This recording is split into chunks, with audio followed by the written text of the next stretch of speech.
Noong 2006, nagkaroon ako ng prostate cancer na.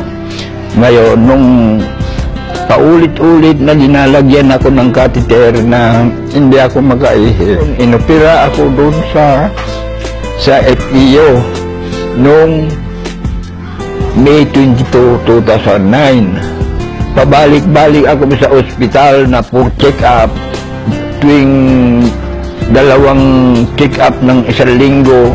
Wala rin akong walang pagbabago, lalong sumasakit.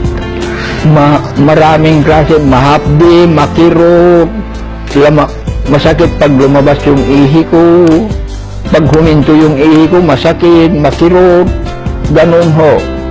Halos hindi ako makatulog magdamag, nagtitiis lang ako. Lagi akong nakahiga, maski na nung pumunta sila nung dito, hindi ako makatagal ng mga 10 minutes na nakaupo ng ganito. Saka yung pagpunta ko sa FEO, pag pumunta ako, gagastos ako ng 5,000 pinpunta ako. Dalawang beses ako pumunta sa loob sa linggo. Kaya ngayon, naghihirap na ako, wala na akong pambili ng gamot ko. Marami akong pinagdanan, ECG, ultrasound, urine culture, PSA.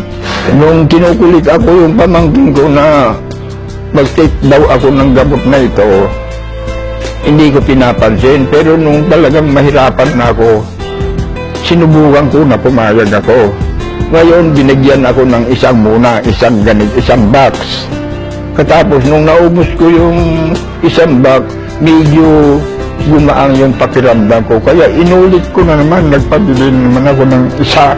Ito, C247, ito ang nagpagaang sa katawan ko, yung sakit ng nararamdaman ko na hapdi, kirot. Dahil ko dito ay nakakalakad na ako, nakakapunta na ako yan, nakapapasya-pasya ako dito sa lubang bahay ko. Walang paldos siguro ito kasi naranasan ko na ito. Kaya may papayo ko, yung may sakit, subukan nila. Walang mawawala.